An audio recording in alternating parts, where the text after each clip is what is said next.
Welcome to the whitest house. Slave souls haunt the halls when the light is out. Except the blood of your poor and the way they mouth. The last gasp of a world that is dying out. Welcome to the whitest house, where every room is a tomb that they lie about. Where you can put your filthy feet on the finest couch, and for the right amount, you can even buy it out. The essence of your entire political identity. You might be a white supremacist.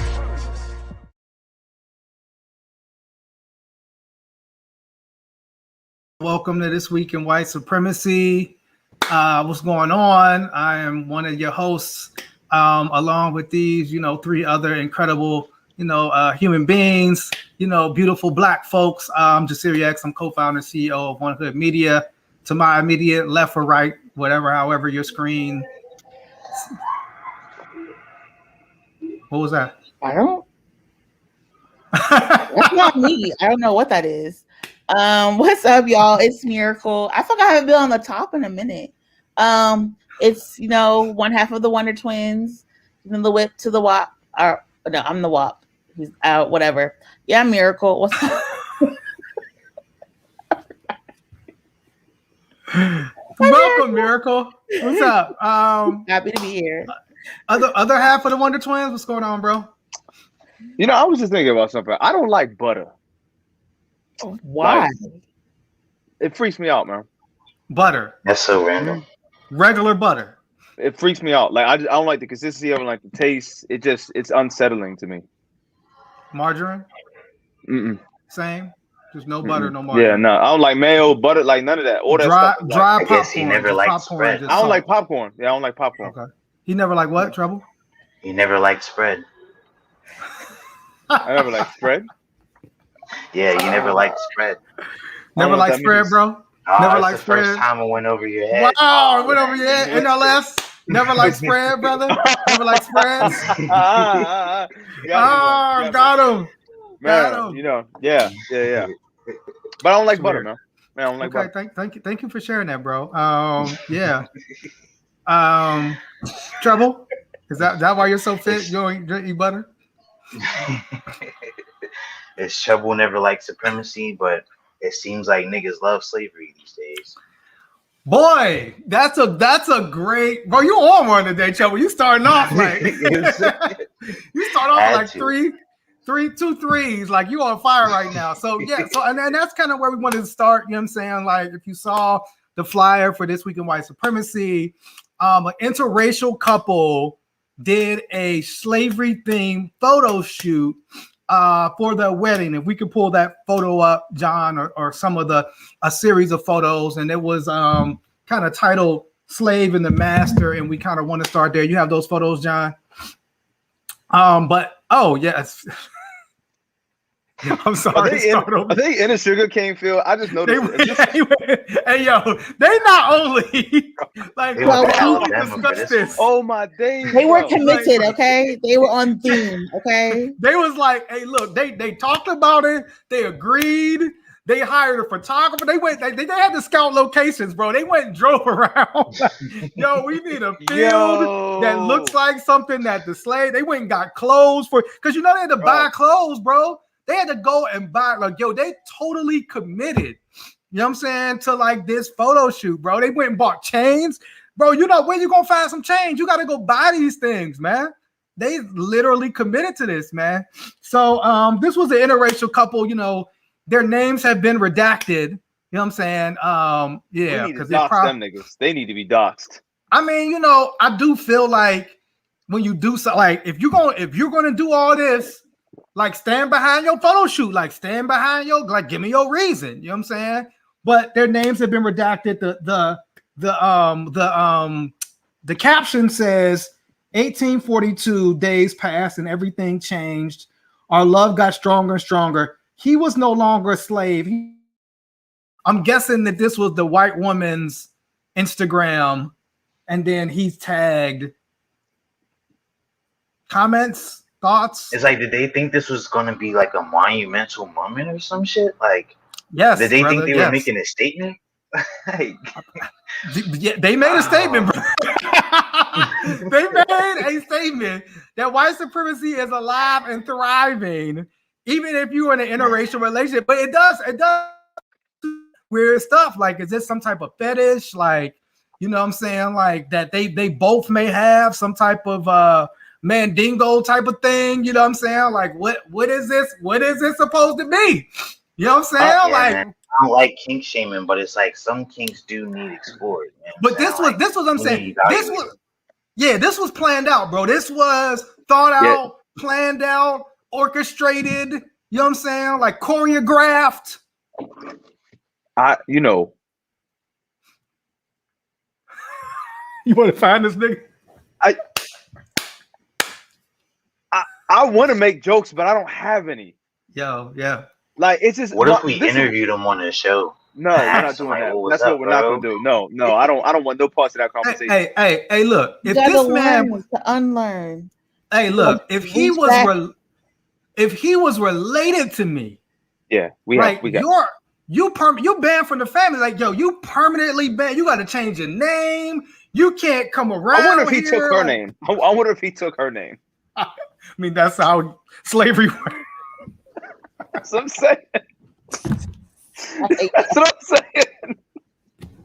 That's how slavery. I mean, she did say he's now part of her family. So if he's now part of her family, it would be her name, I guess. I don't know, from slave play to race play. I don't understand why in 2021 people are so fixated on slavery so much in this like regards to reenact it again. I guess this is kink shaming, but but that read like it was like an advertisement for a novel or something. And that's what I'm just like, this is very weird. Right. Is this some type of rollout, some type of movie type rollout? Probably something Lena Waithe put out. Like, I wouldn't put it past, who? Lena. Who's Lena? Lena Waithe, Snoop. Who's that? Let me stop. Because I gotta go to Chicago. She did Queen and Slim. She did. She's been behind a lot of like trauma movies. You know what I'm saying? Okay. Like, yeah. But yeah, they had a whole theme, and it was just like it made absolutely no sense. But did it make all the sense? Like embarrassing. Like, I don't get it. I don't understand why, and it just couldn't be me. How do you do that and go home to your black mom, like, and go like look your black mama in her face? Maybe he doesn't have a black mother. Maybe he was adopted by white people. I don't know. Yeah. Well, like my thing is, it's like I was just about to wonder, like, what did his parents think of this? Like, I wonder if they like endorsed it, or like, does he not have a relationship There's no with way. his parents for like distant? Unless it's like he got his freedom, so maybe he was like, it's a freedom story. That's not. But that's that like she gave him his free. You know what I'm saying? That's not like you took it. That's not like you took your freedom. You know what I'm saying? That's like this white woman freed him. He showed, I guess he was a good enough slave. Can we move on? Please, can we move on? Unsettling my spirit. I think the theme, and it sets the theme because it's kind of like this is how America wants her black people, right? America wants us to be like happy, like they basically want black people to be happily freed slaves. They want us to be thankful for slavery because you took us out of Africa. It was so bad over there, and you brought us to this great country, and then you taught us, and then you freed us. And so, like, just to be able to participate in America, we should be happy. You know, we should be waving American flags. We shouldn't be upset at the American flag. We definitely should kneel to an American flag. Like, we should be happy. You know, the Civil War was fought for our freedom, and Abraham Lincoln freed us. And this is kind of that idea that American has. And it kind of plays into, to me, how somebody like Simone Biles is being treated. You know, because Simone Biles is all good when she's winning a bunch of gold medals for the United States of America, when she's sacrificing her own physical health, when she's participating with injuries. You know what I'm saying? You know, there was a very high profile story of this gymnast doctor who, sexually assaulted and abused many of these gymnasts for years and was allowed to do so. I believe his name was Larry Nassar, and she was one of those. So it's like, and that's kind of like, oh, okay, well, that's okay. But, but when she says, I can't do this anymore, and I want to pull out of the Olympics because of my mental health, then all of a sudden you're un-American, you're unpatriotic, you're not a real athlete, you're a quitter, you're all of these things, because like she's deciding to like take her own, her own destiny Agency? into her own hands. Yeah, absolutely. Agency. What I found was super interesting about this was there is someone on the fencing team who is guilty of sexually assaulting women, and they created a safety plan around him to keep him away from women. Like, that's wild to me. It's like that is so wild. He's such a problem. They have to create a safety plan to keep him away from women, but he's still allowed to compete in the Olympics, and he's gonna be viewed as a hero more likely than not. But Simone Biles having some mental health issues after she's already sacrificed her many pounds of flesh for this sport, she can't have any grace in dealing with mental health. After, throughout the pandemic, every business and every Fortune 500 company, every corporation in the world was saying we got to show grace and patience to people with mental health issues, but except for Simone Biles, clearly. Right. And just for the record, this guy's name is Alan Hadzik. He's under investigation for multiple allegations of sexual misconduct, but like you said, was still named to United States Team USA's fencing team. And basically, under the guise that they created some safety plan to keep him away from women. So just to think about, like, and we'll get into Sha'Carri Richardson, the fact that like, oh, you smoke weed, you can't be a part of this, but you can sexually assault or have allegations of sexual assault multiple women and still be allowed to, like, but I mean, it is America. I mean, what's more American than sexually assault and allowing a white man to get away with it? I mean, Donald Trump made jokes about it. You know what I mean? Like, and became president. The fact that you have to create a safety plan makes the problem seem even more insane. It's like he can't control himself around women, so you got to contain him so he just doesn't go out raping. Like, that sounds like an addiction, and they're just enabling it. You know what I'm saying? Well, like, and then you could have easily just said, like, hey, you have multiple accusations of sexual assault, you can't play. But we've seen, and I think going back to Simone Biles, like, we've seen, like, Simone Biles has faced more public critique for her decision than this man who is suiting up for Team USA, this white man that has multiple sexual assault allegations against him. You know what I'm saying? So, like, what are your thoughts, Miracle? You have the miracle face on, so just... It's really ridiculous because she literally said, you know what, I think that I'm gonna make a mistake. I'm gonna pull out so my teammates can win and how we can still, get a medal across the board. And people just lost their shit because they wanted her to, like, literally die trying to get a gold medal for what? Like, we have enough medals. She's won enough medals. There's no reason for her to go out and get injured. And it's this idea that we really think that, like, as Black athletes, their worth is how much they are literally willing to bleed and die for this country. I'm thinking of, like, Muhammad Ali. I'm thinking of all of these football players who have CTE, who don't have, like, the resources to have a retirement. We always want this entertainment, and we want these, particularly Black athletes, to give their all to prove how much they care about the sport in America. But at the end of the day, we're so righteous to throw them away. She did what she needed to do to make sure we won, right? And to be in competition, and realize that at that moment she wasn't able to give it her all and wasn't going to harm other folks, let alone herself. And people are angry and irritated. And it's more than just having, like, the agency to say, you know what, I'm not able to do it. It's the fact that, like, people are forced to root for Black folks, like in sports. You're forced to do it. And Yes. then you're being forced to remember that they're human. And people don't like that. That's what people are raging out against.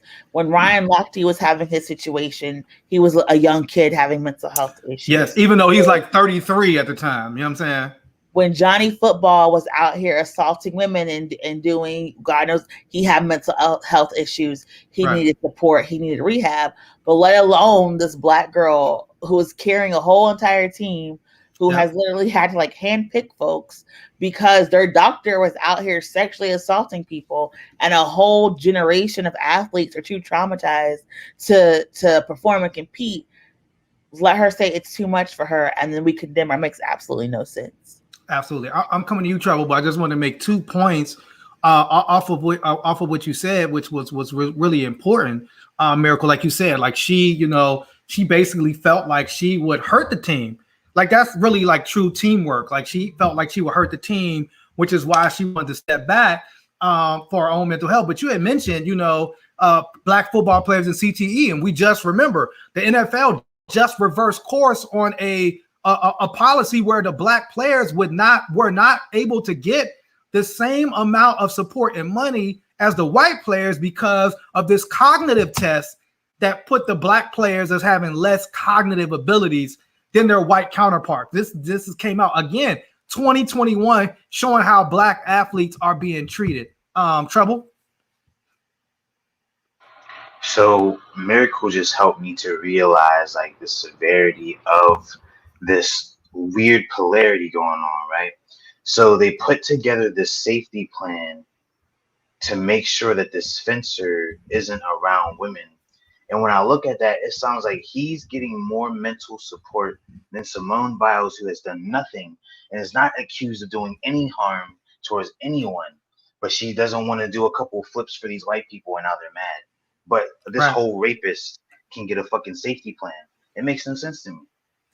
I mean, and like I said, I mean, it makes you wonder, like, one, if it was a Black athlete that had sexually assault, like if it was one of the basketball players for USA basketball that did that, you know what I'm saying? Because, you had this white man come out and talk about how he was happy that USA basketball lost, and it's so interesting to me how these patriotic white men you can be patriotic on one hand, but then cheer against the United States. It's just how white supremacy rolls. But I'm sure it would be treated totally different.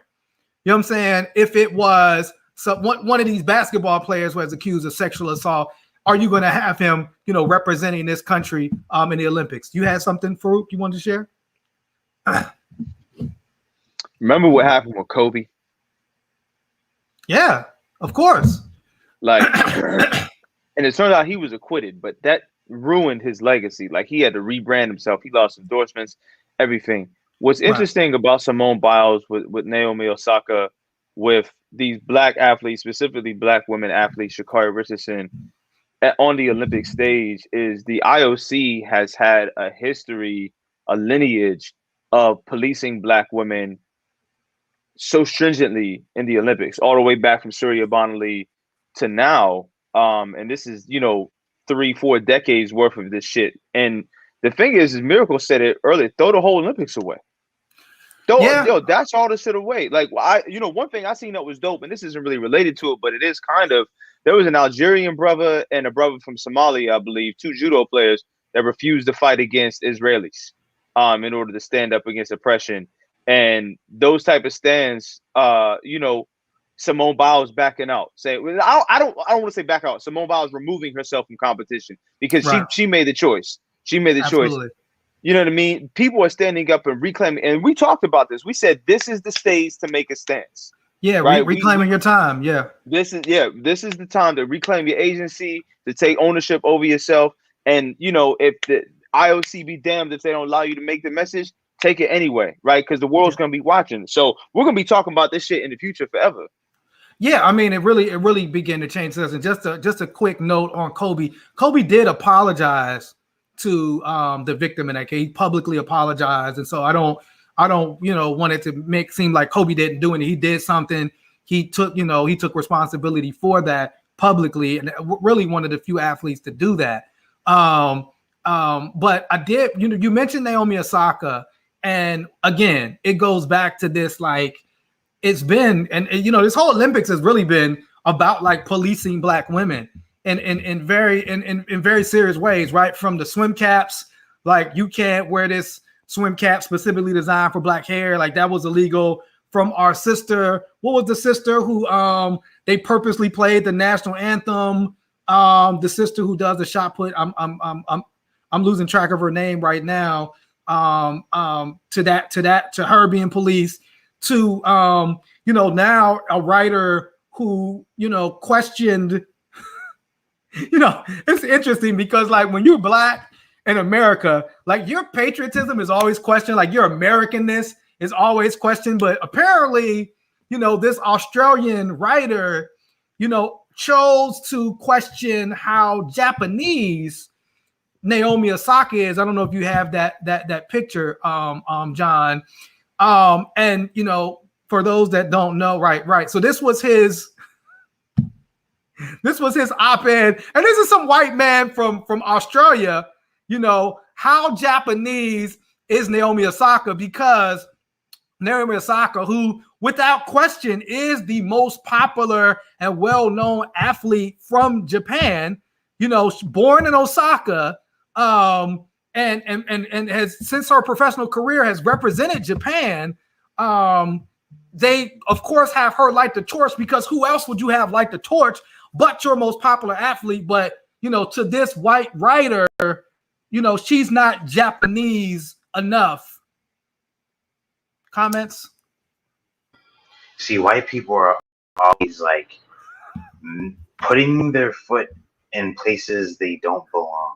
It's like, bro, first that's off, their whole history, bro. It's like, you know what I'm saying? Like, it's like, if I didn't have the authority to talk about the chakras on TEDx, what gives you the authority to talk about how Japanese someone is from Australia? From Australia, bro. Like, what the white man? What the hell? That whole article, he just sounded like he was wrong. He sounded like Piers Morgan chatting about Meghan Markle.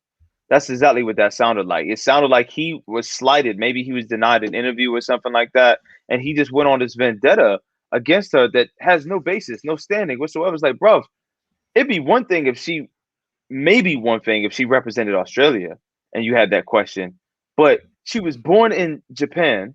She has Japanese citizenship. The end. That's it, bro. The end. There's no other conversation. Japan doesn't grant dual citizenship. So if you were born in the country of Japan, you are a Japanese citizen. The end.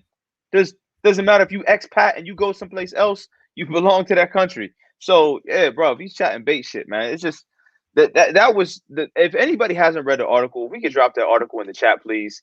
It is wild, the white male toxicity that is just like, the fragility rather, that's all throughout this article. We don't need to amplify his white supremacist logic, because it's ridiculous, and it's this idea.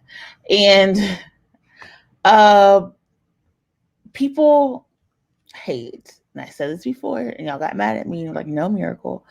People hate the visible representation of Blackness. They hate the fact that they have to see the appearance of, melanin on their doorstep. And it's one thing to be like, oh, these are Black Americans or these Africans, right? But now you're seeing, I forgot his name. I don't understand why people call him the freak. I think that's very disrespectful. But the guy, Giannis, from Greece, you're seeing the soccer players from Italy and Britain. Well, who claim like Italy and Britain. You're seeing, so all these places that were traditionally white or white adjacent or not Black, there's no like respite now for like white supremacists who want to engage entertainment and not see Black people, and they're having to see Black people in all these spaces and all these sports, and they really don't know how to. They can't say they're racist, so they make these really the most random critiques. And Australia is the same person who had that lady talking about Black women wear acrylics and weaves because they're probably doping and taking drugs, and that's why they have acrylics and weaves, right? And so there's a whole level of ignorance coming from that, from that country, and it's very, and I think we have to also lift up the the indigenous folks in Australia who literally are having to fight back against white supremacy in their own country to play sports or to retain their language. But this is part of it. This is the white supremacy, and we look at it as entertainment and it's laughing, but they're serious. They're like, why the F is this biracial girl representing Japan? Like, why do I have to see this Black person doing the most prestigious event of the Olympics? That's what they're upset about, and that's what he's trying to say. Like, she shouldn't be there. They don't want people to be there. They want people to play ball, do a little entertainment, but they don't want them in their sports and on their TV screens for the long haul. No, I think you make a great point. It's interesting because it's like that. Like, obviously you have to have us as Black people there because we're the best at these sports. You know what I'm saying? Like, we're the best in these sports. So like, you need us there, but like you said, you don't want us to like have any type of individuality, or have any types of like, we can't critique politics. We can't read books, we can't, have an opinion on any of these things. And it's like, if we do, like, and to me, that's the perfect segue to the NFL. The NFL came out and said they were going to play Lift Every Voice and Sing. But like, who asked for that? That's what I want to know. Before, like, who people said don't play an anthem, they're like, we're gonna play two. Like, who asked for that? But continue. I'm so sorry. No, I mean, I think you make a great point because it's like, okay, well, what we'll do is play. The NFL is a majority Black league. Like, most of the players in the NFL are Black. You know what I'm saying? Are African American players, and of course, because of Colin Kaepernick and the wave that took place after Kaepernick took his knee, other people took knees. People started doing things around the anthem. And so they said, like, we're going to play, like, Lift Every Voice and Sing. We're going to play now the Black national anthem. And of course, before we could even say, that's the thing, before we can even say we didn't ask for that, that's not what we wanted. We actually wanted, like, maybe some more Black people in the front office, maybe some more Black people as coaches, like, you know what I'm saying? Like maybe like take a stance against police brutality when Black people are being killed, like, you know what I'm saying? But, white people, again, were upset. And, it was a man who, I guess, he's some announcer at an Iowa Speedway. He was upset. His quote was, "I've heard about all this stuff going on in NFL, and now they're going to have another national anthem for those folks, for the, I guess, darker skinned people of color. I'll just say Blacks. They want a different national anthem, and the NFL's thinking about doing it. So I say, shut the TV off and let them play in front of nobody." So it's this idea, like you said, Miracle, like, if you have to, like, hear anything or see anything around our culture or our individuality outside of just catching a ball, like, you just don't want to see that. You know what I'm saying? I just think it's weird that, like, white people just come in with their own solutions and just be like, it feels super performative to me. You know what I'm saying? Like, it's like, of all the things y'all could have done, literally performative. Like, all the things y'all could have done systemically, you decided, oh no, I think that would be cool if we just play the Black national anthem. Maybe I got a great idea. Trying to force you to stand. It's like they're not going to kneel to that you don't one. Want to stand for this. Yeah, exactly. That's what it seems like to me. Like, but I can almost guarantee you that there will be white people not kneeling and not standing for the Black national anthem. I can guarantee you. We said it right here. You are going to see Black people or white people protesting the Black national anthem. Right? Can I say something? Like, sure, absolutely. I don't know one single lyric from Lift Every Voice and Sing. Why would you say that? Yes, you do. To Earth and Heaven Ring. Come on, bro. Come on, man. But you're from Canada. You're from Canada, man. Is there a Black Canadian anthem? Not that I know of. Then you should be quiet. Okay. I'm just playing. Sometimes honesty doesn't always need to be put out in the public sphere. Get y'all black Canadians. Get y'all a black Canadian. Was it Drake? Is it riding through the six of my walls? That should be it. I said, that should be. That would be funny as hell.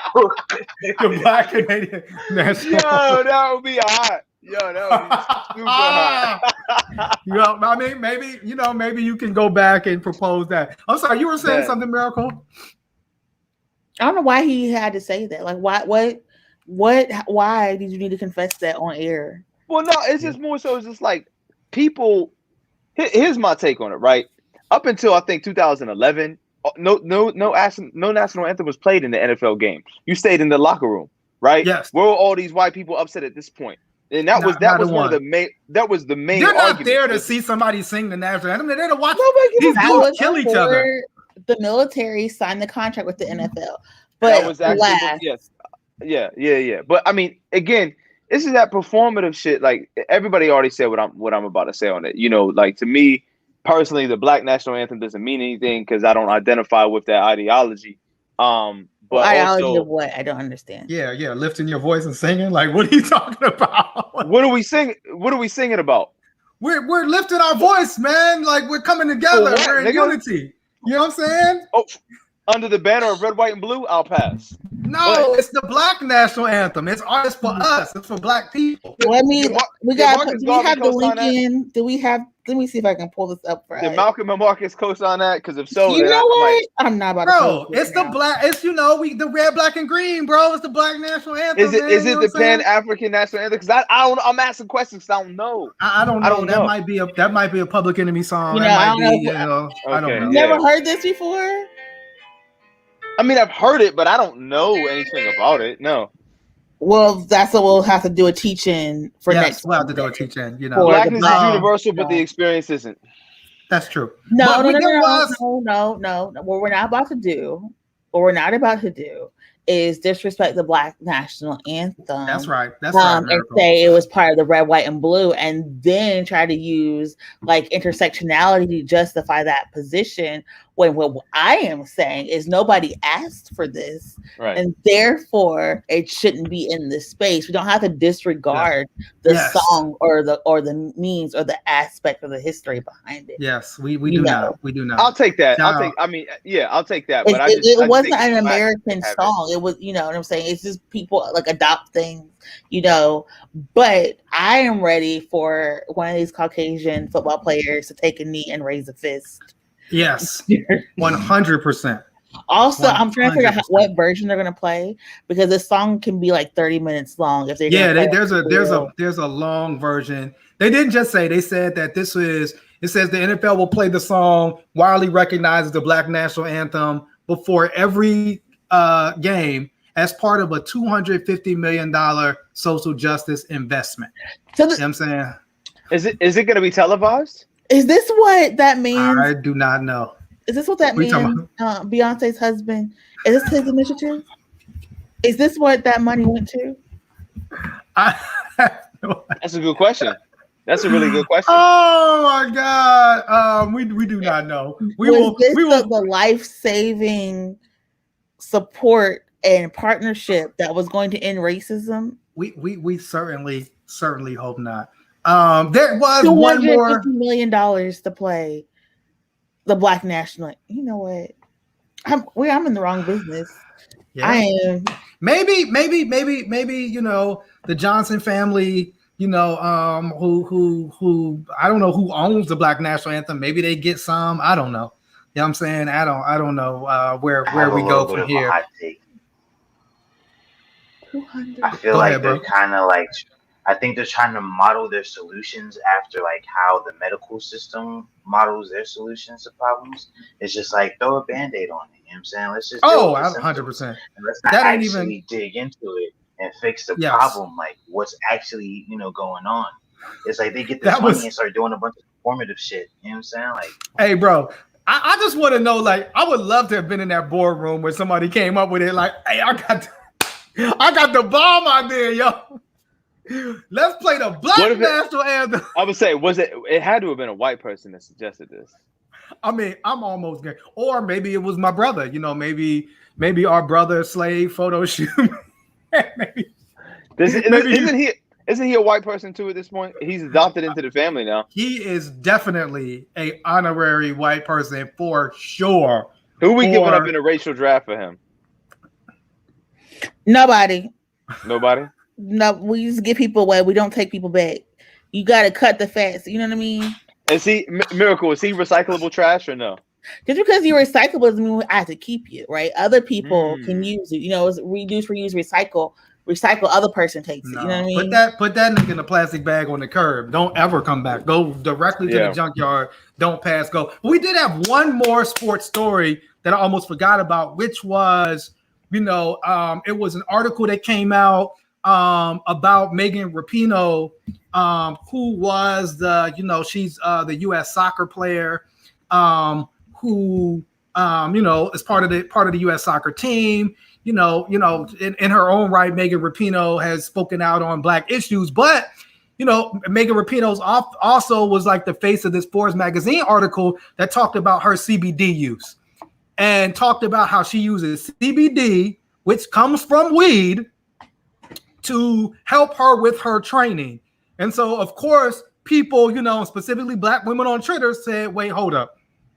You're telling me, that, Megan Rapinoe can openly talk about using CBD, which is marijuana, to improve her training as an athlete and go to the Olympics and represent the United States.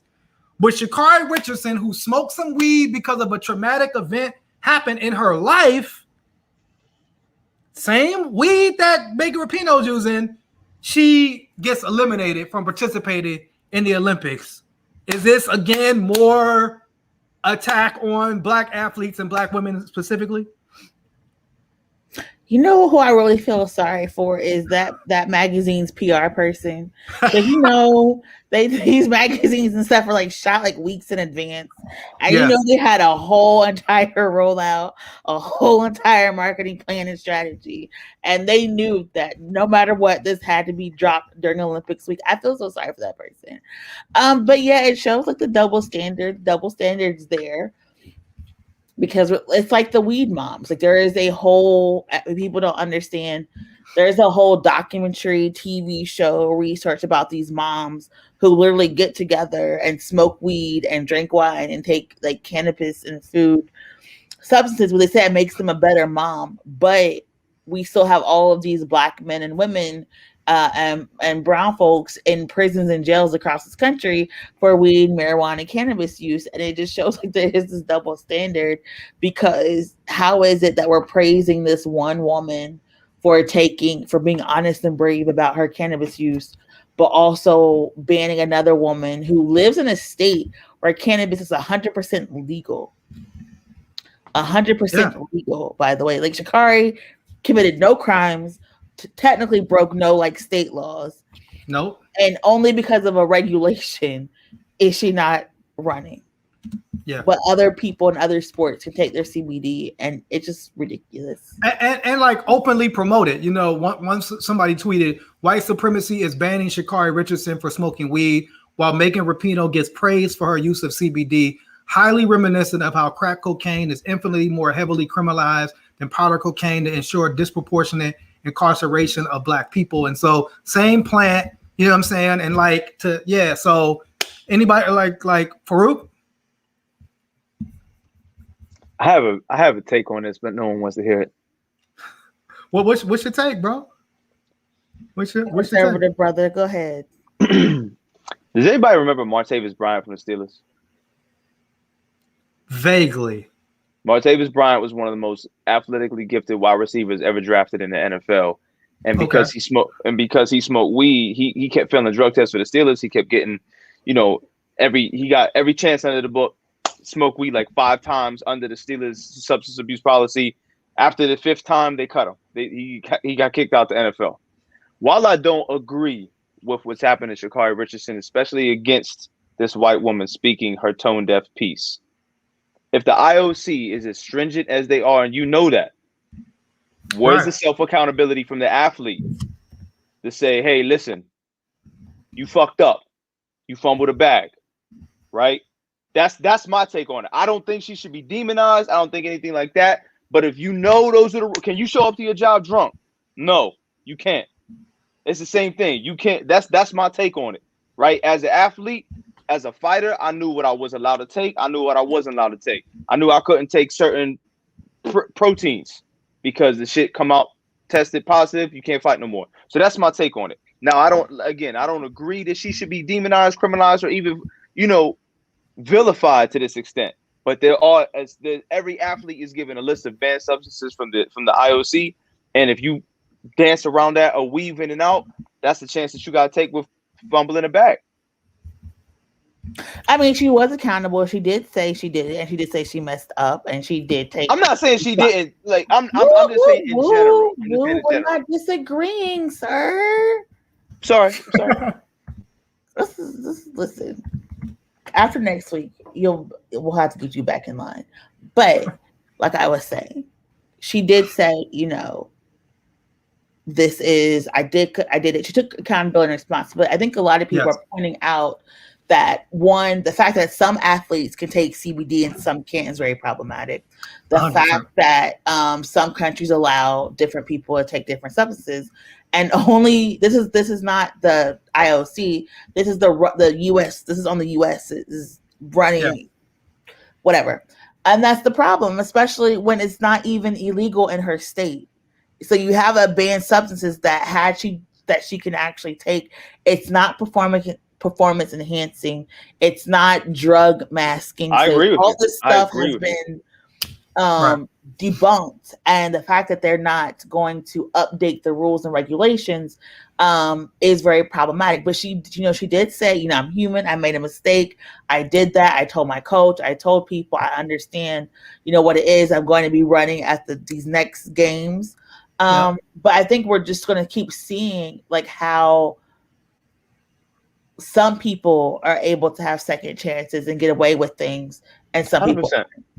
Yeah, and I think it doesn't like we're talking about a double standard. You know what I'm saying? Yeah, no. I agree with you all. It's the same plant. You know what I'm saying? Yeah. And it's like on one hand, and the real rap, pills will get.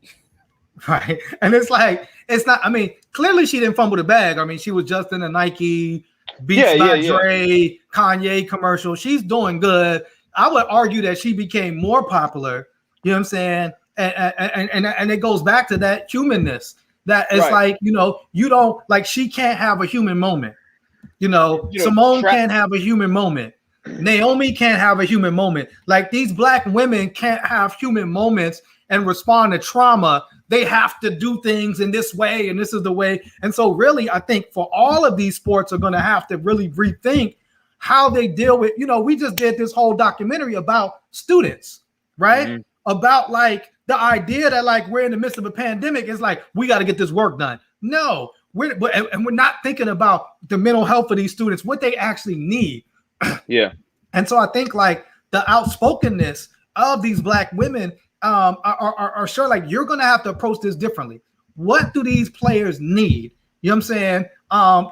To get them in the space. And, also, I saw a lot of people giving credit to Kyrie Irving as well, who was also somebody that was like, look, man, I don't want to talk to y'all for my own mental health, and got destroyed simply because he said, man, talking to these racist reporters that don't like me, don't like what I say, don't like the stances I take, is detrimental to my mental health.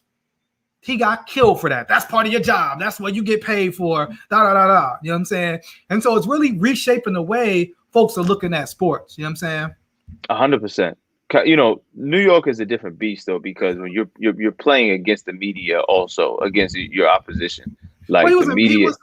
You're right. I like Boston, but he was actually in New York. Yeah, I say New York's media is particularly cutthroat. You know what I mean? So like, that adds another layer to it from what he was saying. But yes, we do have to talk about the additional bag fumbles. First, let's get into, because we also, speaking of black men and trauma, there is this, and white supremacy. There is this wedding photo that's going around the internet. That we're talking about that because that's trauma. I was going to say I was traumatized by seeing that. There is this commission around January 6th, right? What happened January 6th? There's this commission, and it goes into like, and I guess this is literally Sound of the Police, you know what I'm saying? Like Sound of the Black police officer. But you know, I don't, you know, we want to definitely. That's the sound of the police.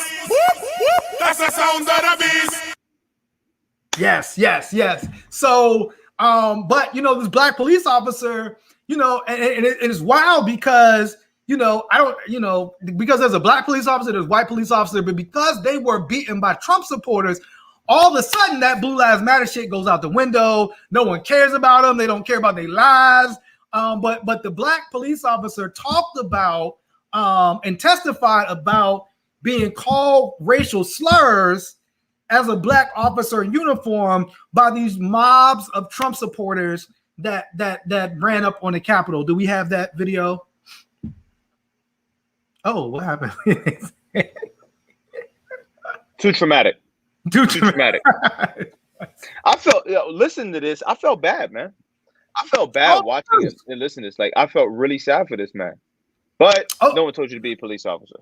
I mean, yeah, but and like you said, like, and it's wild because, you know, I mean, I think you would feel sad for anybody that's Black, that's, you know, you know, a bunch of white people run up to your job and start calling you a nigga. You know what I'm saying? Like, you definitely probably didn't expect that day. You know what I'm saying? But it's wild how, like, because these were white supremacist Trump supporters, how like not even the Fraternal Order of Police unions are backing these police officers in China. It really just shows how white supremacist the system is. It's like, nah, bro, you got beat up by the wrong colored people. You know what I'm saying? And that's the reality situation. Some Black people jumped you, we would have had, you know, we would have had all types of draped you in American flags and upholding you, and you would have been on tour with Candace Owens and all these other Black people. But because white supremacists beat you up and mobbed you and called you nigga, you know, and I think that shows, like, for Black people that want to be a police officer, like the very same union that won't stand with you when you get beat up by racist white supremacists, many of whom were ex-military and ex-cops. We got the video ready? Go ahead, Harry. More and more insurrectionists were pouring into the area by the speaker's lobby near the rotunda, and some wearing MAGA hats and shirts that said Trump 2020. I told them to just leave the Capitol, and in response they yelled, "No, man, this is our house. President Trump invited us here. We're here to stop the steal. Joe Biden is not the president. Nobody voted for Joe Biden. I'm a law enforcement officer, and I do my best to keep politics out of my job. But in this circumstance, I responded, well, I voted for Joe Biden. Does my vote not count? Maybe you shouldn't have said that. You should have kept that to yourself. That prompted a torrent of racial epithets. One woman in a pink MAGA shirt yelled, "You hear that, guys? This nigger voted for Joe Biden." Then the crowd, perhaps around 20 people, joined in screaming, "Boo, fucking nigger." It's like, do this. No one had ever called me a nigger while wearing the uniform of a Capitol police officer. Wow. First time for everything. In the days following the attempted insurrection, other Black officers shared with me their own stories of racial. What do y'all?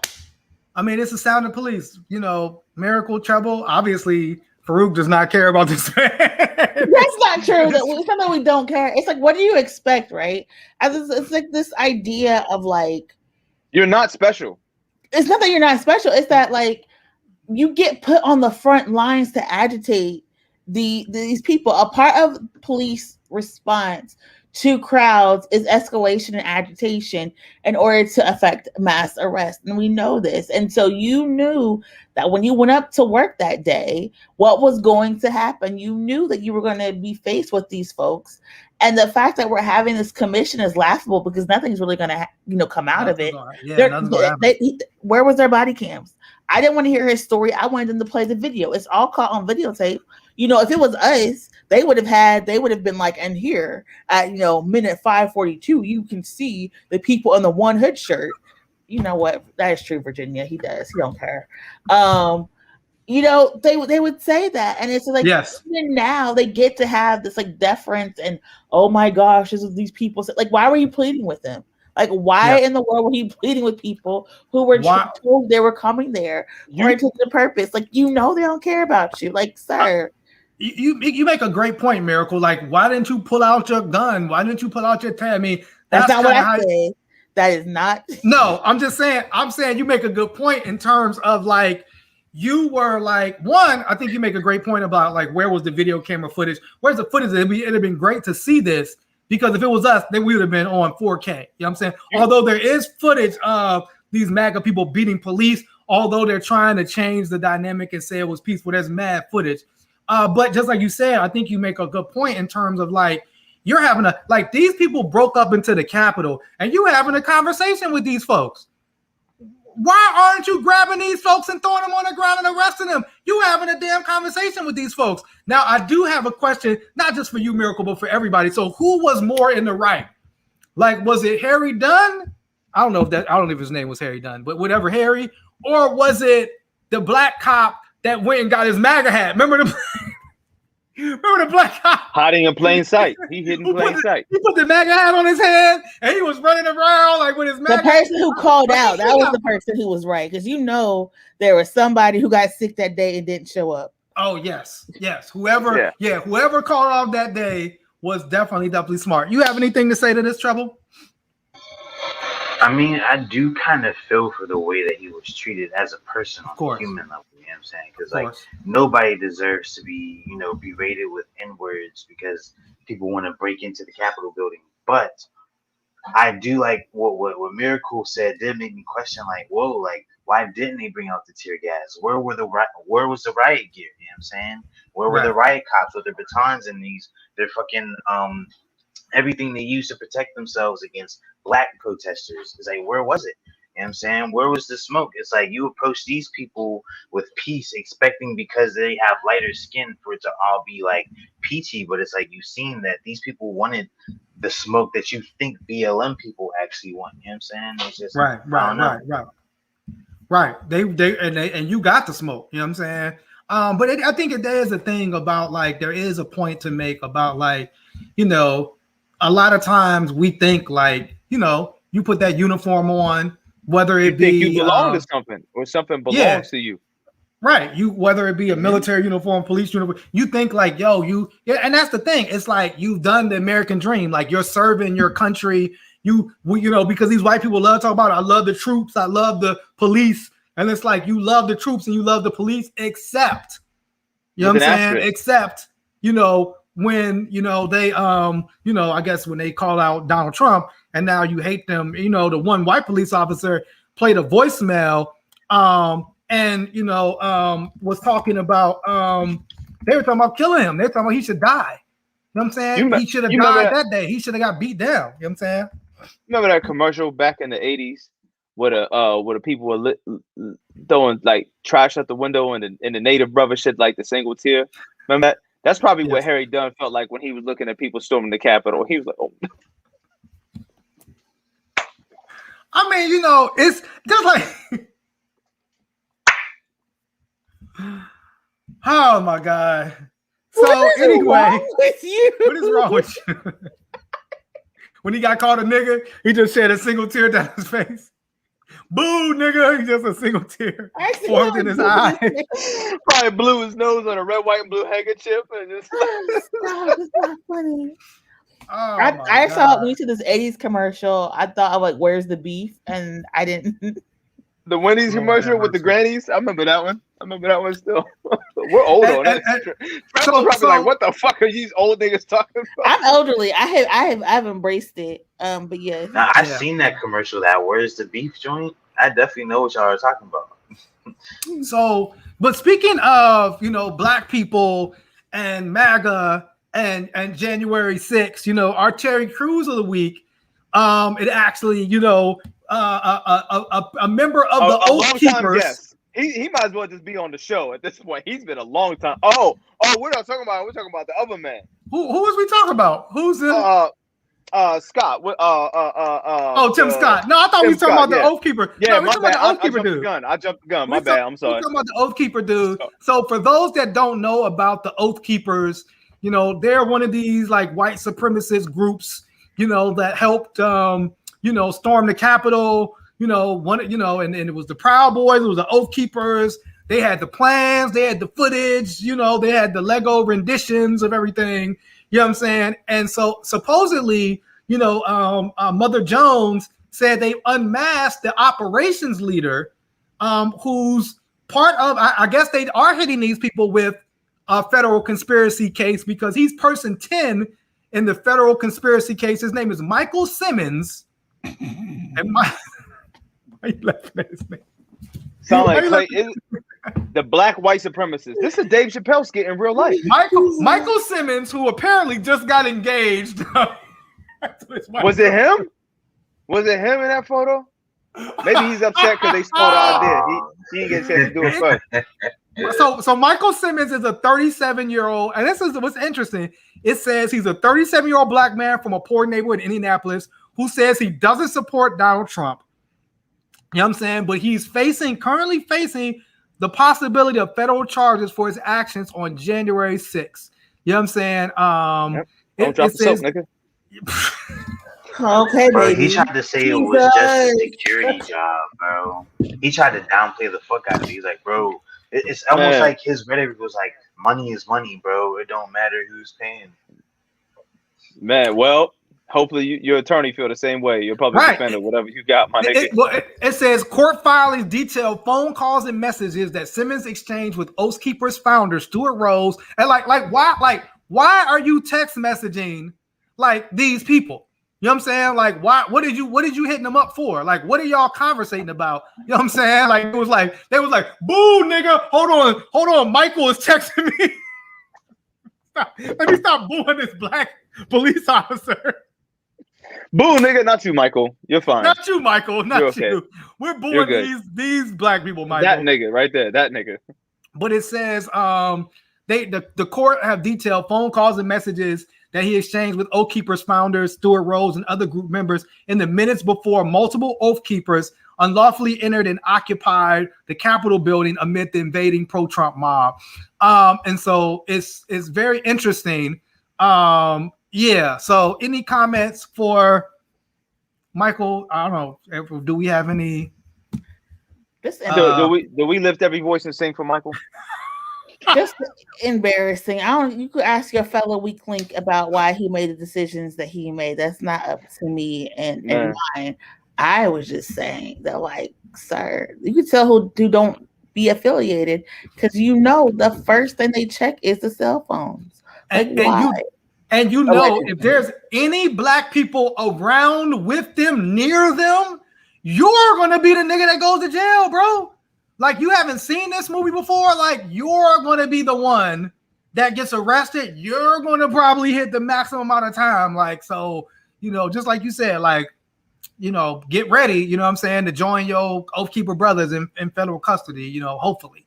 You know what I'm saying? They might get some, white supremacy love and some organic meals, nigga. You getting ham and cheese.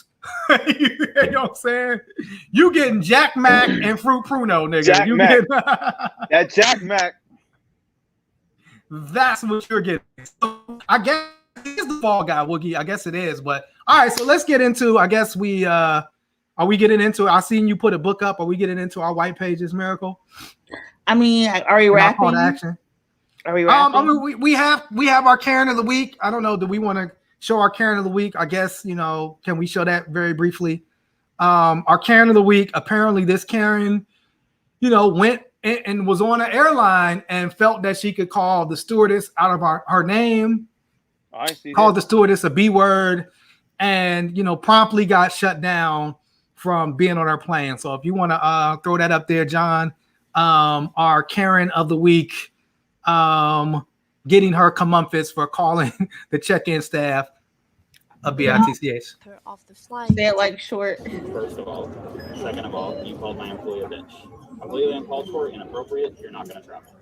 We don't tolerate that crap with us at all. So you can find another career to fly. I'd suggest Spirit. Nope. I suggest Spirit. The shade. I suggest Spirit. Aren't disrespectful, then I would let you travel. But unfortunately, you called my employee a bitch. Did you call my employee a bitch? You didn't. Yes, you did. Come on. At least be honest. The other people heard you say it as well. So yeah, she also had 2 children. And she got the BWG outfit on too. What's BWG? Basic white girl. He said, "Don't lie." You were putting the same mask on. You didn't have a mask on. I think we got the gist of it. You know what I'm saying? Karen got Spirit. Yeah, no, that wasn't even Spirit. That was somebody else. You know what I'm saying? Like, go get you. Go get you that unreclinable seat and no snacks. Like, you know what I'm saying? Man, it's okay. I wanted to get into the baby and his white supremacy and homophobia and how we guys will talk about, the impacts of white supremacy on our community, but we can save that for another day. We can talk about, So, okay, well, this is our white pages. Somebody's Daughter by Ashley C. Ford. We've been talking a lot, about like, as for, let's say, our experiences are not universal. Those are somebody who's talking about their experience and their life growing up and how it's different, unique. So this is Somebody's Daughter by Ashley C. Ford. It's a really great book for you to go and get. I think Farouk had our call to action. I know Farouk, is famous now, working on, excuse me, I'm plugging it so we can drop a teasers. Okay, Farouk is. I'm not announcing it yet. Farouk may be famous. Every time I try to do a close, you always interrupt me, and I always have stuff set up for you. Anyways, you had a call to action about gun violence or something. Yeah, so there are a whole bunch of events that are happening this weekend. One in particular is a gun violence basketball camp that's happening in Hazelwood at Lewis Playground from 9 to 3 p.m. If you're in the Hazelwood area. I have only been to Hazelwood twice in my entire life. I don't know anything about the area. I don't know what Lewis Playground is. I'm sorry, but seems to be for a great cause. A lot of mothers are coming together that have lost children. Are you going to be speaking? I'm not going to be speaking. I thought that was the point of view. I think it's right on 2nd Ave for anyone who doesn't know. Like when you're going down 2nd Ave, you can't miss it. Absolutely. Yeah, and you said that from when to when? 9 a.m. to 3 p.m. There's going to be a basketball camp. The children to get free basketballs, knapsacks, everything like that. So, if you're in that area, please come out, amplify that message. Yeah. Absolutely. And I believe Saturday is also the sneaker ball, One Nation mentoring, our brother KK.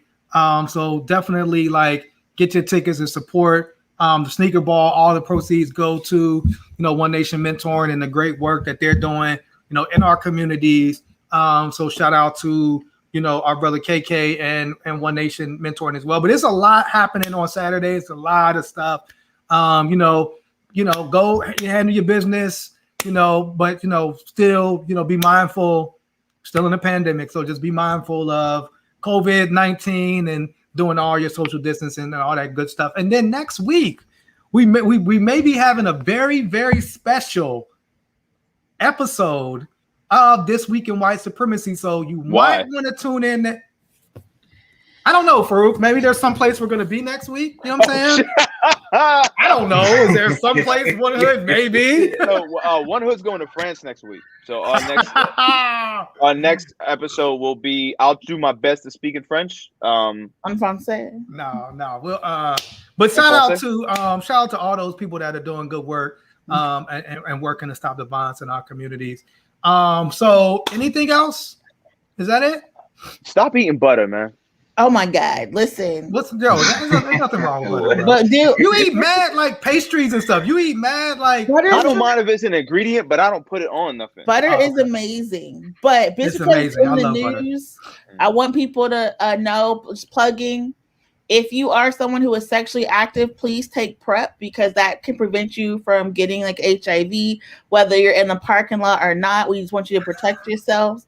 And, we have to talk about the lack of sexual health and education our communities have because of this white supremacist policies and legislation that actually allows someone like the baby to make the false statements that they have. We understand that people have been born with HIV. People, can still get it, transmitted, sharing the needles and different things. It's not because people aren't classy or people are dirty or dirty. And so we know this was part of the the moral majority's talking points, and of course that has been internalized in our communities. But as we wrap, we just want to tell people we understand and we want to just people to educate themselves about PrEP and HIV and AIDS because the stigma is real for Black folks particularly, and we want people to live long, healthy lives free of stigma and fear and violence. Absolutely, and to just to say that it's like there's a lot of other rappers besides the toxic Voltron that the baby and all the toxic rappers that came around to defend him. It's mad other rappers, it's mad other songs. It's okay to not support these. Well, Lil Nas X isn't the devil. I mean, it's just so weird to me. I fuck with Lil Nas X heavy, man. I like that kid, man. It's super, super weird. But at the same time, it's mad other. You know what? There's two right on this call that have projects that you could support. You know what I'm saying? The kid with the golden arms, Hrin. I don't know if I pronounced that right. You know what I'm saying? Two great projects, Hrin. Two great projects you can go support. You know what I'm saying? And so support those artists that speak to, that support you and speak to the real issues in our community. You know what I'm saying? Boom. I think with that being said, we will see y'all next week. Inshallah. Tune in because it's gonna be special. Inshallah. Yep. Peace, y'all. 100. No. Peace out. Welcome to the whitest house. Slave souls haunt the halls when the light is out.